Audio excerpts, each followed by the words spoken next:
রাজমা কারি বানানোর জন্য দেখো রাজমাটাকে ভিজিয়ে রেখে দিয়েছিলাম। ডাইরেক্ট আর কোনো সেদ্ধ করতে হবে না, একদম জিরে তেজপাতা ফোড়ন দিয়ে তার মধ্যে পেঁয়াজ বাটা, রসুন বাটা, আদা বাটা দিয়ে তার মধ্যে সমস্ত মশলা দিয়ে, টমেটো বাটা দিয়ে, তারপরে তুমি সমস্ত মশলাগুলো দিয়ে তারপরে এই রাজমাটাকে দিয়ে তবে 3টে কি 5টা সিটি দিয়ে তার মধ্যে একটু কেশুরি মেথি বা ধনে পাতা দিয়ে করলেই হয়ে যাবে রাজমা। দিয়ে দিলাম আমি রাজমা। এর মধ্যে আলাদা করে রাজমা আর সেদ্ধ করা দরকারও নেই। আর একটু বেকিং সোডা দিয়ে দেবো, তাহলে বেকিং সোডা দিলে যে কোনো ডালগুলো ভালো ফোটে, মানে সেদ্ধ হয়ে যায়।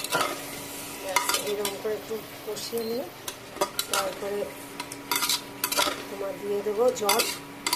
1 কাপ রাজমায় আমার আছে 3 কাপ জল। এবারে দিয়ে দিলাম জল আর দিয়ে দিলাম রোস্টেড মেথি বা এমনি নর্মাল